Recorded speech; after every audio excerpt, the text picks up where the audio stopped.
everybody, welcome back to your Good Life Now podcast. I am Frankie Martinez, and today we are setting a record because we do not have one guest, not two guests, not three guests, but 4 special guests all at the same time. Please welcome the one and only, the best Christian music band. Oh, besides, as well, Skillet. Skillet's pretty cool. But please welcome the Young Escape. Woo! What's up? What is up? Man, do you think we're the best in Christian music? That's a huge compliment. No, I honestly do. I do. And the reason is because your music is like so... I think it's the most cutting edge Christian music I've ever been able to find. Really, seriously. That's a big compliment. Thank you. No, it's legit. That's why I'm a huge fan. And it's super cool. So yeah, you guys are cool. So listeners, if you have not heard of The Young Escape, this is the best gift. Christmas came early for you guys. No. Young Escape, check them out. They will be your favorite band. I promise you that. And not only that, but they're great friends of mine. I had the privilege of meeting you guys and filming for you guys twice. That was super fun. How long have we known each other? We've known each other for a long time now. It's been since like 2017, maybe. Yes. Around that time. Yes, it's been a minute. What's that? We go back, so. Yes, we do. It was, and it's funny. It's because it's how we met was, okay, like my podcast is Your Good Life Now, okay? Yeah. And my personal Instagram page is just Good Life Frankie. My film one is Good Life Frankie Films, which I should have rethought that name. It's like way too long. But I think it's awesome. But the way I found you guys, discovered in 2017, I was on Instagram and I saw an ad pop up, and you guys were on this ad. You guys, hey, we're the Young Escape. Check out our new single. And I'm like a total Good Life enthusiast. Like, that's like my thing. So when I heard your first single, The Good Life, pop up, I'm like, dude, this song is fire. So I started listening to it, and I loved it from the get-go. But the funny thing is, then I started realizing, oh my gosh, this song's Christian. Is this song Christian? And I didn't know it was a Christian song. It sounded that good. Come on. Thank you. So that's so sweet. Well, I'm so glad you discovered us because you've taken amazing videos for us, and we're just so excited to be on your podcast. So Oh, cool. Well, let's introduce everyone. I want you guys to introduce yourself better than me. Oh my gosh. Yeah. Okay. So I'm McKenna. Oh, and for all of you that don't know, we're all brothers and sisters. So we're 4 of 6 kids, which is kind of crazy. We're from Riverside, California. But yeah, I'm McKenna. I'm 23. I'm Luke. I'm 17. I'm the coolest in the band. I'm Kyrsten. I'm 21. And I'm Ryan, and I'm 24. Yeah. Yes. Yeah, I guess you didn't ask I know. Okay, now say your favorite color. No, I'm just joking. So, but for our listeners who don't know, McKenna is the lead vocals. Yep. And creative dance director. Yeah, I still remember the McKenna dance that you invented, which is that's true. You got a video of it. Yes, that's gonna go. We're gonna put that on TikTok. That's gonna explode. Yeah. It's gonna go. I can't. Is that the thing you do where you go like that? Yeah, she did. But right? The wave. It's like a nervous, like this is like my go-to. While she's hopping back and forth, though, it's a combined effort there. So, and then Luke is the man on the drums, and I love how he always does a crazy drum solo in every single concert. Yeah, we gotta make sure we get a drum solo. Well, and Luke, you gotta tell him about what we were trying to do. What? The other day. So we tried to actually experiment with giving him firework drumsticks for his drum solo. Oh, that would be cool. We're trying to make it happen. Attached to the sticks, but it didn't work out. It didn't work. So, it blew up and it hit his hand. Oh, really? Did it? But we're still trying to figure it out, so we'll keep you posted on that. Do it. I think I saw who did that? I see it. Maybe it was the Chainsmokers. I saw them in I think it was them. They might have done that. Somebody did that. So do it, Luke. You can do this. We're gonna do it. We'll pull it off one of these days. And then we have Kyrsten is on bass and also vocals, I believe, right? Yes, that's right. Yes. And I'll never forget the first time I saw you play because I was up close filming. Yeah. And I saw your bass string just boom. That's right. It just went, and I think it was the top one, wasn't it? It was my E string, so I was like panicking. But yeah. I know. But I've what's never had that happen before. Yeah, So, yeah. Yeah, I've never seen that happen. But I think what was impressive is you kept playing the whole show. You like totally improvised, and you're like, "Man, I'm gonna make this work," and it was awesome. I don't think she missed a note either. Oh, yeah. No, she didn't. I mean, it sounded amazing, and I'm like, that's true musician right there to be able to. You know, I'm a 3-string bass player. Thank you. and then my man Ryan, he's in my zone because I play guitar too. I don't know if you all knew, but so Ryan is on you still play your PRS? PRS, I still have the PRS. Yeah, I'm playing a Fender Telecaster right now as my number one. Sweet. Yeah, I'll still take the PRS out. It's still, it's still a really good guitar, but yeah. But the Telecaster took its place, huh? Yeah, it took its place. Maybe, I don't know. I just really love the way it looks. Yeah, it looks really awesome. Oh, okay. What color is it? It's white. I actually have it right here. Oh, right? sweet. Yeah, come on, let's show that baby off. Oh, nice. That's so cool. Yeah, we'll have to check it out. I've never played a Telecaster, believe it or not. Oh, really? Wow, you gotta try it. I have like behind this thingy, I have like 11 guitars, and but I've never played a Telecaster. So number one. What's your number one guitar? Ooh, okay. It's a 1976 Gibson Les Paul Custom. Oh my gosh. Yeah. Wow, that is what? Beautiful. Yeah, I got that when I was like 14, 13 years old. So I've had it all this time. So that's my baby. That's my baby. Oh, that's awesome. But sweet. So cool. So okay, let's go back into The Good Life because I love that song. Just tell me real quick. This is just for me. I mean, listeners, you'll probably benefit too. But I'm curious, like, who wrote that? Did you guys write your songs together? How do you guys do that? Yeah, we write all of our songs, all of our music. I know some artists don't write all their music, but we write all of the music. And that one we wrote in our Riverside home. And it was a really fun experience. We just had this idea of like, I think a lot of times like young people think that being a Christian is hard and like walking with God is hard. It's not as fun, but like it is so fulfilling as a young person to just be doing life with God, and it makes it so good. And so that was just kind of an expression of that. And we play it like it's our last song of our set every night. Yeah. And whenever we play it, it's just such a fun moment for people to come together. And it doesn't matter what you're going through.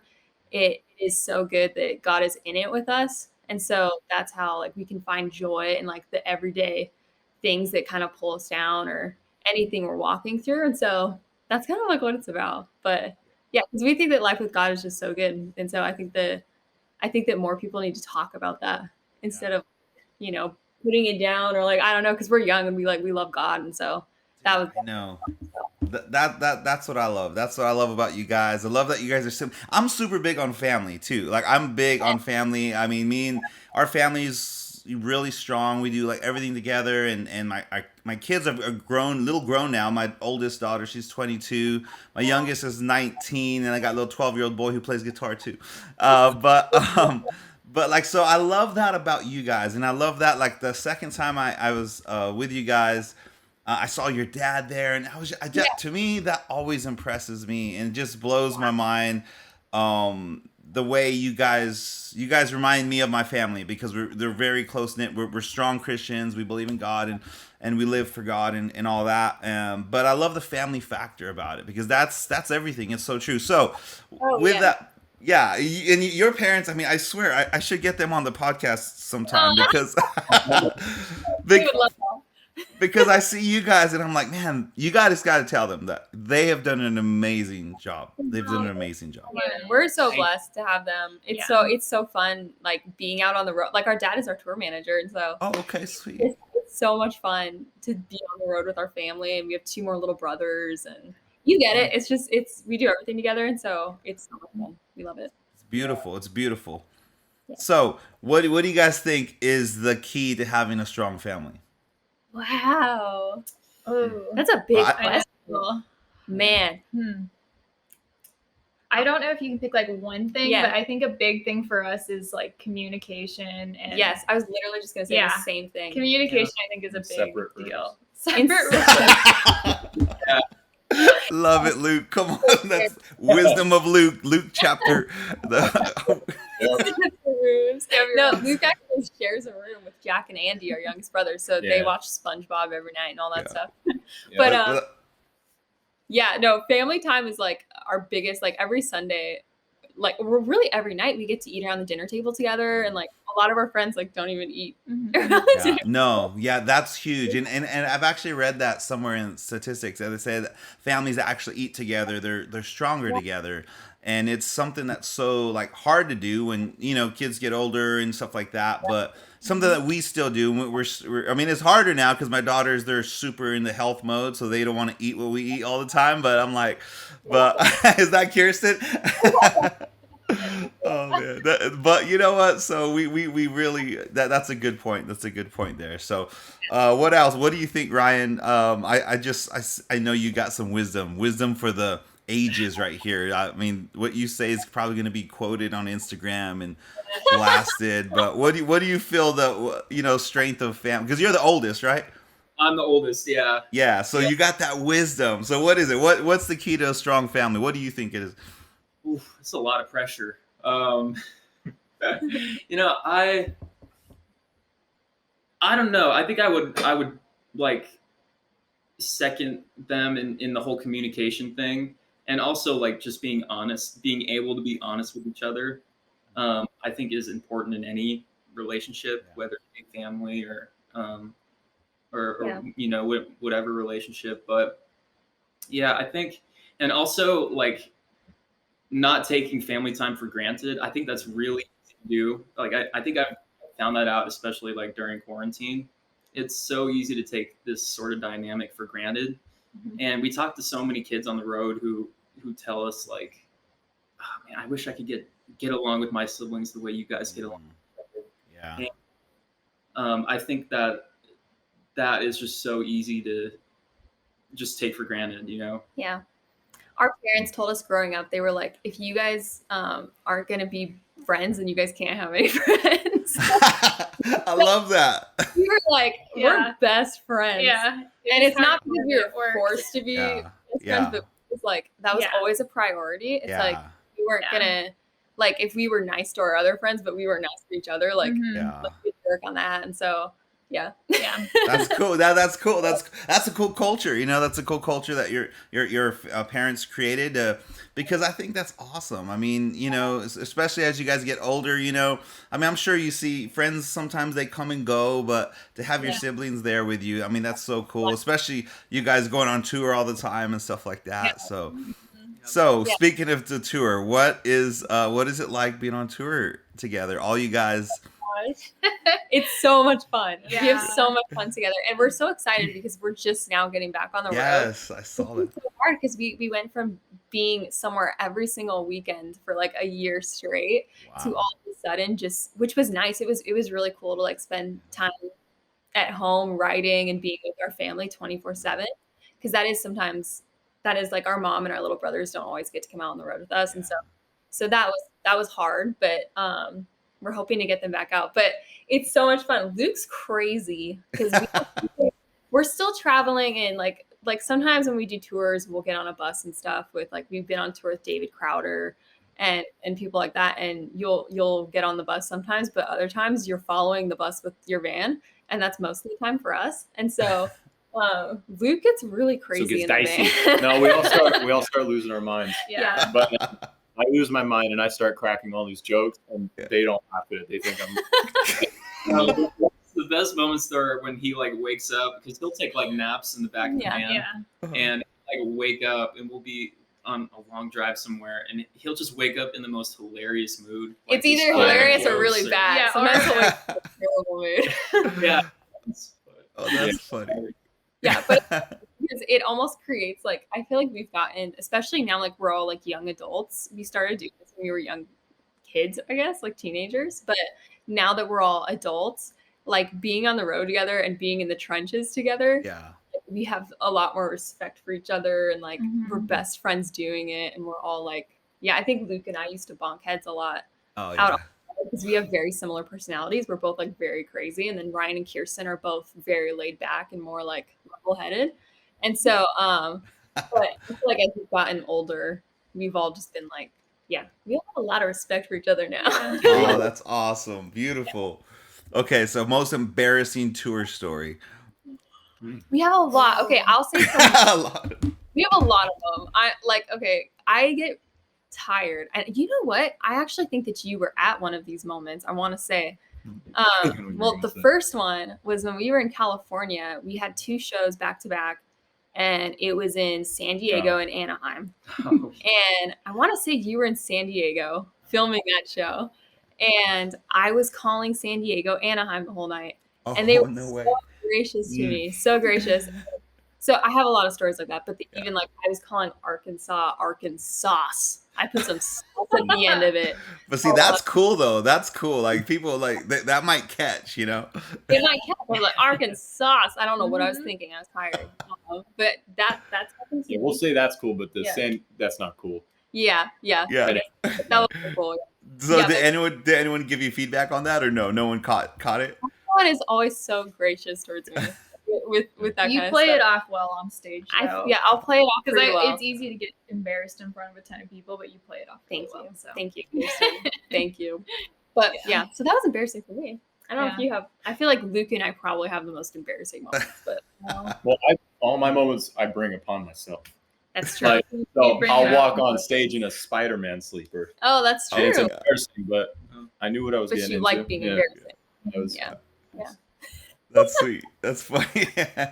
So Luke, you got do you I mean I follow you guys obviously on social media, and so are you like seriously DJing? Like do you do like I saw some things where you were DJing, and then so do you actually do the music for you guys? Oh yeah, well I produce. What do you mean by DJ? Like perform live? Well, yeah, I saw you like doing it at a youth event, I think it was. And you were like full on. We were trying. Yeah, that was pretty embarrassing. We were trying. McKenna and I were trying to do a DJ. It's set, always been a dream of ours. And it flopped. Yeah, no one liked it. Nobody was interested. I got like a the back of the crowd, and like kids were like looking around. That's funny. Something funny about it too is like we got up there, and it was like at the end of a long week-long camp from. I think they had kids there that were 5th grade all the way to 10th grade, maybe I don't know, something like that. And we get up there and we start doing our DJ thing. The kids aren't really feeling it. And then there's like a counselor that gets up on stage and like, hey, can you pause for a second? And they're like, okay, ages this and this. It's time to go to bed now. Yeah, it's bed. No way. Have them like stop in the set and we're like, we were just trying to get these guys going. Like, oh man, yeah. They though. Maybe we'll try to work on the set one. Yeah. That's a party killer right there, right? Sweet. So let me see. How about Kyrsten and Ryan? You guys got any embarrassing stories? Oh. I'm pulling out the quiet ones, right? I know. I try to avoid embarrassing moments as much as possibly. Well, that's true. Like, I know I probably have had one, but I probably just tried to block it out from my brain. Block it out from your brain. I tried to forget about it. One that immediately comes to mind for me, we were playing a show in New York, and we have this intro track that we trigger at the beginning of each show, and so I'm getting ready to go on stage, and I get on stage, and I go to plug in my guitar because I come on stage with my guitar on, so I go on to. And I'm trying to plug my guitar in, but I realize my input jack thing is like unscrewed, and I can't plug my guitar in. And so I had to borrow someone's guitar that night for like the entire show. Oh wow, that's crazy. Yeah, I don't think it wasn't fully. It wasn't fully in tune. Like I don't think it was intonated that well. So yeah, I had to play that guitar like the whole night. Oh, that must have been rough, man. That must have been rough. It was pretty rough. It was rough. Yeah. Sweet. Okay, so you guys just dropped like 2 singles in like a week, or like it felt like it. Yeah, I mean, because we went from releasing much, and all of a sudden there's those 2. Yeah. Yeah. So that's awesome. Do you guys got more coming along, or? We do. Yeah. We do. Yeah. The goal is, that's why we decided like this year, we were like, we're not letting our music go unheard. I think that sometimes like maybe our fans were under the impression that maybe we weren't writing or something. And so we weren't saying, but it wasn't the case at all. We have like 300 songs sitting in a SoundCloud. Oh my goodness. Yeah, and so it's not like they're there. We just have like there's just things that kind of created barriers for us to not have them released. So it was kind of like it was really hard for us, but 2020 was really cool because we just got to like get in and write, and Count on Me was one of the songs we wrote, and that one was super special because that one like came out of like that experience really is like 2020. And just how you can be there for other people and how people came through for us in that time. And so so we're like really excited. Like we've decided we're not letting our music go unheard anymore. We're going to keep dropping as much as we possibly can. We always talk about it. We're like, if we can just do a song a month, that's like what we're going to do. Yeah, you got to do that, please. Your music is really amazing. And so whatever barriers, send me an email what they are, and I will remove all barriers personally. So yeah. So what was that like 2020? Because you guys are artists, okay? So you guys like you said, you were on tour all the time. I mean, for me, my industry kept going, so I was fine. But like, I think of like how it was. Like, how was that for you, 2020? Give me the pros and cons. Yeah. It was, I felt like it was pretty disorienting at first, like just being off the road for a good period of time there. But it was also, I think it was also great in that we got to hone in our writing skills a bit more and write all these songs. And it's given us a lot of time to reflect on, the life we've lived so far and just how much has happened over the past 3 years or so. And I think it definitely helped in our writing process, didn't it? Yeah. No, I feel like that. Yeah. And family time. That was like, because we're always family together, like we're on the road together and all that, but it was just good to spend some time at home and kind of relax, because we were talking with our dad earlier and we were like, there were some times where we felt like we were pushing ourselves a little too much, because we would have like I'll never forget my dad. I think we were playing this festival called Soul Fest, which we're playing again soon, which is going to be awesome. Yes. But time we were driving, and on the way home, he was like, okay, it's going to be an 18-hour car drive home. And so we would just do it. Like we would just do those things. It was normal. And so I think that we pushed ourselves a little hard sometimes. And so we've learned, like, maybe you're just going to do 6 hours in one day. And kind of like take it more slow and easy and protect our peace and stuff like that. And so I think we learned a lot too, which is really cool. Kind of gave us a deeper appreciation for live shows too. Yeah. Just because we weren't able to play them for so long, and then like being able to come back and play for a live audience and meet people again, it just felt so good. Yeah. And it kind of like makes you more aware of how grateful you are for that. Yeah. So, yeah. I really appreciate that. I know. I mean, for me, I'm huge on concerts. I mean, that's like, I have tickets to like 8 shows already. So just this year, I love music. I love being in the atmosphere. So for me, I mean, it was scary. I'm like, man, is this ever gonna like? It was so long that I'm like, are we ever gonna be able to go to a concert again? This is like crazy. So I can't imagine for you guys, producing it and playing, but you guys did say you guys wrote a ton of songs during this past. So, So it's a blessing to all of us. Aww. So now we need to thank the quarantine for this, right? That's awesome. Lots of artists have just written so much during that time, and so I think you're gonna start hearing like really awesome music for sure. Yeah, for sure. Because I heard your first song, Count on Me, which was amazing, and then like a week later, here's another one. I'm like, oh crap, they're dropping a bunch. So that's cool. Yeah. That's exciting. That's cool. So if your music could produce one change in people's lives, what would it be? Wow, that's a deep question. Yeah. We always like our mission, like even just behind our name, people always ask us like, what are you guys going to call yourselves when you're old? And we're like, it's not about us. It's true. Yeah, like it's because you would think it is. It kind of sounds like it, but we really wanted to have this mission of like when people hear our music, it allows them to like escape whatever is really like holding them down and to allow people to kind of return back to that childlike faith that was first created in them.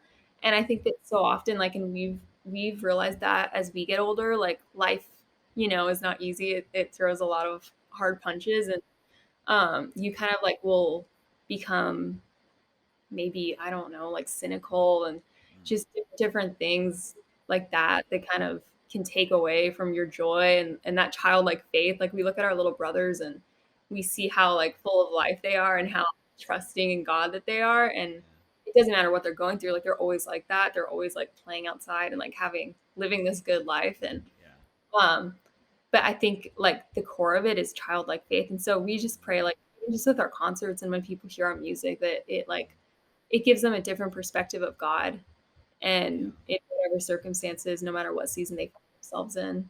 And so, yeah, I mean, I don't know. That's a packed question, but that's good. Beautiful. Yeah.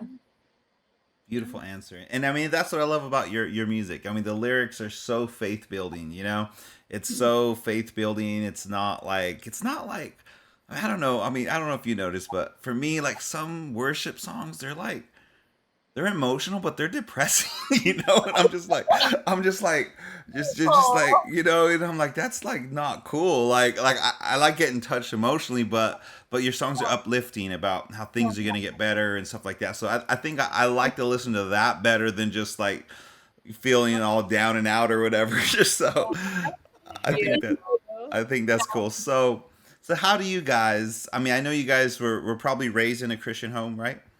Yep. Okay. So how did you, being raised in a Christian home, how do you have a real relationship with God? Yeah. I think that like we can all kind of like talk about that, but I think that at some point you have that point where you really question, like, is my faith like just what my parents brought me up to believe, or is it actually my own? And I think that for me personally, and I know that these guys can say the same thing. We lost our grandpa to cancer a long time ago. Was that in 2011? It was 2012. It was New Year's Day of 2012. So on New Year's Eve, like we were having a good time with our friends, and then we got a call, and my grandma told us that he was in the hospital, and he died New Year's Day of 2012. So that was kind of like a moment where like our faith had to become real. Because it was so deep and so painful and something that we walked through, and we were just like, I mean, I really dug in deep to my faith during that time. Yeah. Because before it was just kind of like, and there's times for it to be like, it's like the good life and stuff, but there's times where like you just feel like, is God even there? Like what is happening in the season? Like can't, like you have friends that'll say like, yeah, like I saw God work miraculously through this, and like there was like healing and like the cancer is gone, but then for us it was like the cancer took my grandpa, and it was like a long, like Kyrsten wasn't sleeping for a full year, and like it just made our family really hard, but it really allowed us to, I think that God best reveals himself to us when we're broken, because it's, I don't know, I just feel like when you have those, there's this Japanese I don't even know what it's called. Yeah. It's this method of when, like if you break like a glass, and we're Japanese, by the way, but when you break a glass bowl or something, they repair it by pouring gold into the crevices, and it makes the object so much more beautiful than it was before it began, but it was because it was broken. And I think that God like can take situations like that where nothing seems good about it, and is so painful, but he can take it and make it into something beautiful and something more meaningful than ever before. And so that's where I really dug in deep to my faith. It was through just hitting rock bottom. So yeah, that's what I felt too that year. Like I feel like because you grew up because like we grew up in a Christian home, and so like you grew up praying and like doing that stuff, going to church and everything like that. But that year I think that like all of our faith was really challenged, and like just in my situation, like where I had trouble sleeping, and stuff like that. Like I felt like I needed peace, and I felt like I could only get that peace from God and from spending time like really praying, digging deep into my relationship with God. So yeah, that year was like a big thing in my relationship with God. So yeah. Yeah, I feel like that's important in your faith, is to kind of I don't know. It's like when you hit your own version of rock bottom. I think that's where you really see God at work. And yeah, I think we can all testify to that. Like, with the whole situation with our grandpa, it's like, is he going to bring beauty out of the situation? Yeah. Like there's just all these sort of unknowns, and I guess that's where faith comes into play. But true, yeah. But yeah, it's I think definitely hitting your rock bottoms in life kind of makes you realize just how real he is. Yeah. It's true. Very true. Very true. And you got to find that glass little story there, because that's I love that. I love that how you said it. It actually makes it better than it was before. Yeah. I love that, because that's what God says, right? And sometimes when we're in it, it's so hard to see that. It's so hard to see that coming through. I mean, what is that the verse that in the Bible that I hang on to? I think it says that God will restore the years that were lost. Yeah. I mean, to think, I'm like, God, how are you going to restore years that were lost? But God can. And I think he does sometimes, to the point where the next season is so great that you forget about the old season, kind of like when a woman gives birth. It's so painful, but like my wife attested, you forget about the pain as soon as you see the baby. It's like it's done. It's not like you're still like, oh, I'm in pain. It's like it's over. You're just like tears of joy. And I think that's something how God does. I really would love to hear that find it and send it to me, because that sounds so cool. I would love to. I heard that that's like a method, and I was like, how cool is that God does that with our hearts, and that God can use those things. And I don't know what verse it is, but I think Paul says it, where it's like that is finding joy in all circumstances, and joy isn't something that is like, it's different from happiness, but it's something that's produced through, like, no matter what your circumstances are, like God is there, and like you're gonna be okay, and things get better. And that situation really made us like, I don't know, without that experience, like what we'd be writing about, or everything affects, I don't know. I just believe that God uses those things to really create. He never stops creating us. So yeah. Beautiful. It sounds like a song coming up. I can feel it. You can put my name, written by the Young Escape. And no, I didn't really contribute though. So, oh man. But Luke, I got sidetracked, but I did want to get back to you, so you actually produced the songs, all of them or most of them? I did. Well, most of them. So I produced the latest one, Count on Me. Yeah. I produced it, and I mixed it and mastered it. And he co-produced all the other ones that are out right now. Yeah. That's amazing. How old are you? You're like 17? 17, yeah. 17. Wow, that's great. I mean, this is amazing, because I think that's what I love about your sound. It reminds me almost like of a Christian Chainsmokers in a sense, you know what I mean? Because you know how their music has very electronic, and it has like, I don't know. It has this very cool hype to it. Like everybody I let hear your music, they're really like, wow, this is a Christian band. I go, I'm telling you. So he's the mastermind behind the tracks, but Oh yeah, thank you. That's a compliment though. We love the Chainsmokers. Yeah, that's cool. That's good. You guys, your energy is ridiculous. I mean, when you guys are up there, all of you are going for it, and I love that. I love the concerts. If you haven't seen them, you guys got to check them out. Go on their website. I know you guys are on the East Coast, somewhere around there, right? Do out there. But theyoungescape.com. We're adding so many dates, so we're so excited. Youngescape.com. Yes. And you want to follow Your Good Life Now on Instagram, because we are going to be doing the ultimate Young Escape fan giveaway to promote this podcast. Yay. So what we're going to do is I'm personally going to purchase for some lucky listener. ultimate Young Escape pack. So we're gonna let them choose a hoodie, a shirt, and a pin, their choice. I'm gonna purchase it and mail it to them. So we're gonna do that. So this is gonna be great, just to pump this up and let you guys, let people, let your biggest fans can win something great just for listening to a cool podcast. So. Yeah. Well, we're gonna be promoting it too. So. Yeah, it's gonna be sweet. So okay, before we go, two more things. Two more things. This is so cool, but what's your biggest motivation to get up and do what you do? Especially because I know, we just talked about last year was rough.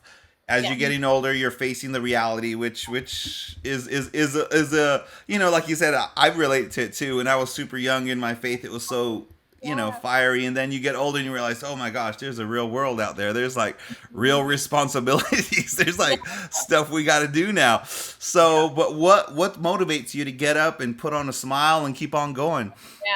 Yeah. I don't know. I think that there's nothing like knowing that God has placed a purpose on your life and waking up and just living it out. And because there's times, where like you might, there might be young people out there listening right now, and maybe you don't know what your purpose is yet.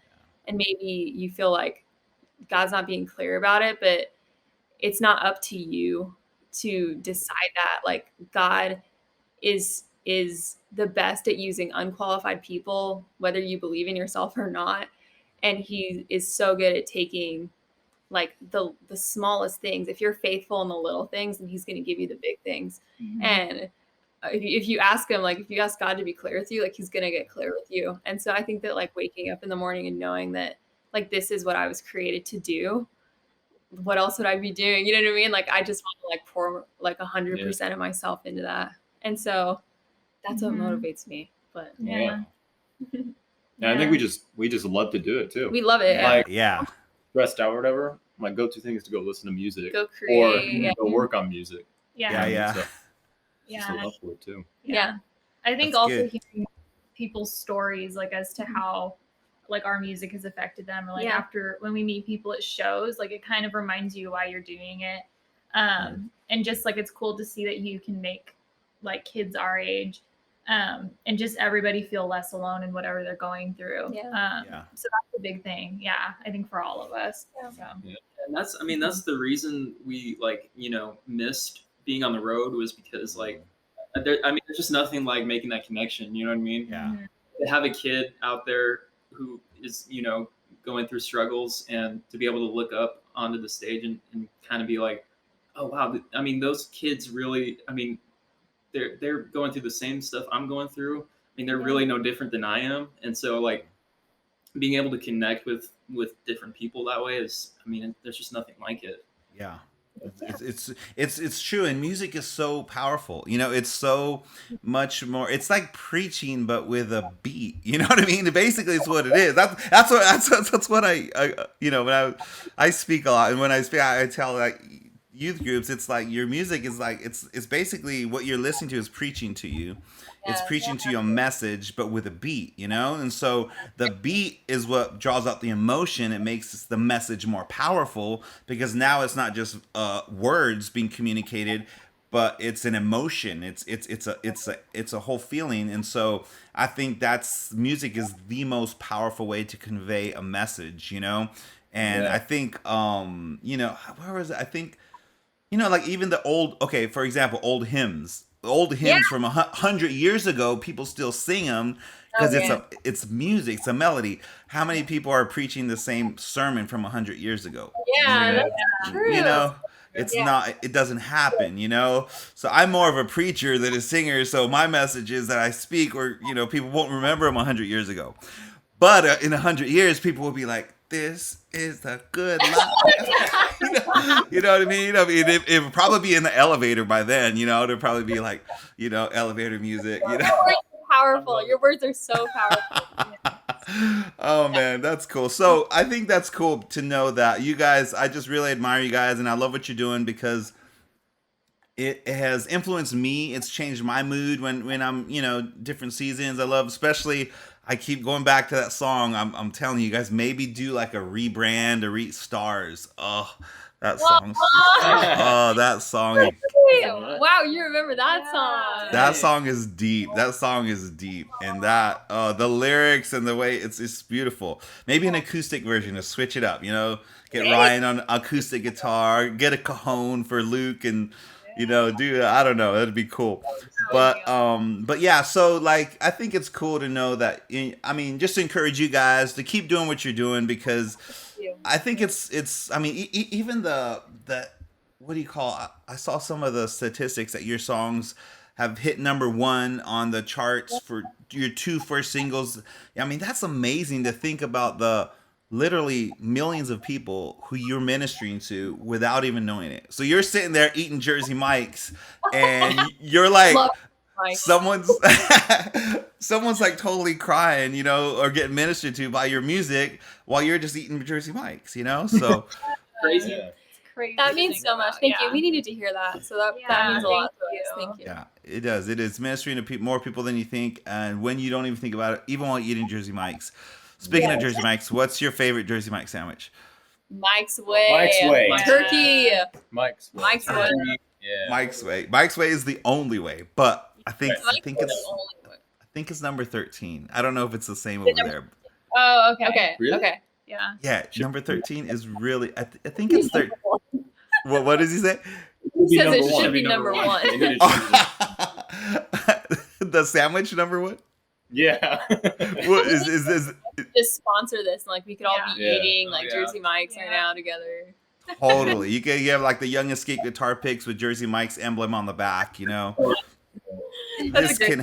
This can happen. Trust me. Okay. Before we go, I ask every guest on the podcast, what can our listeners do right now to start living their good life? Oh my gosh! Wow, man. Okay, I feel like that's such a packed question. That's so hard, man. I feel like something that really helps me live my good life is our dad told us something the other day about really like owning a prayer of asking God to take away our fear-based thoughts. And I'm like an overthinker, and I overthink lots of things. Like even like when I'm about to go on stage, like if I'm like on pitch or not, like all this different stuff, I can just overthink a lot. And I think that not sweating the little things is so key, because you can be so anxious about something that, whether it's something about the future or something that's fear-based about the past, and you miss the moment that's set right before you that God's giving you right now. And so like my dad was saying, like, you can't pray like, God help me take away these fear-based thoughts. Like he said, like, because God doesn't need you to help him with that. Like ask God to take them away. Wow. And to reshape your focus into like the here and now, and just inviting God to the here and now. So yeah. Nailed it. You nailed it. There you go. Right from the Young Escape themselves. And that's good, because that's your good life now. That's what it's about. It's about helping people just experience. And that's the whole like message behind the podcast, is to because we all have goals. Every one of us has goals, right? We have goals that we're striving for. When this happens, when we play this stadium, or when our single sells this much, we all have goals. But the thing is, what happens after you set a goal? You set another goal, you know what I mean? And then you set another goal. So it never ends. Yeah, we got to live our good life now. We got to enjoy the process while we're reaching for our goals, Yeah. So, we're grateful for you, and like just this podcast. This is an amazing podcast. Great podcast. So, these words that you're speaking into people are really affecting people and having like a huge impact on people's lives. So thank you for what you do, and for just having these discussions with people. Awesome. Super grateful. And thank each and every one of you for joining on. I know it's, to get all of you guys in one shot, that's super cool. And, so I appreciate you guys working around all your schedules just to make this happen. It means the world to me, and I'm super grateful for it. And I cannot wait to see you guys live. It's going to be amazing. So listeners, check out theyoungescape.com. Follow them on Instagram, their YouTube. They're all over the place. Just Google them. And we're TikTok stars now too. Luke's a TikTok star. So. Oh no way! I got to look. I have not seen that. So there you go. They're TikTok stars. They're amazing. So check them out everywhere you can find them. And you will not, especially their music. Listen to their music, number one, before you follow them on Instagram, because you will fall in love with their music. So you guys, I really appreciate you guys being on with me. It means the world. And to our listeners, as always, cheers to your good life. Woo! Yeah. Good, good life. I'm just living that good, good life. I'm just living that good, good life. I'm just living that good, good life. Good, good life.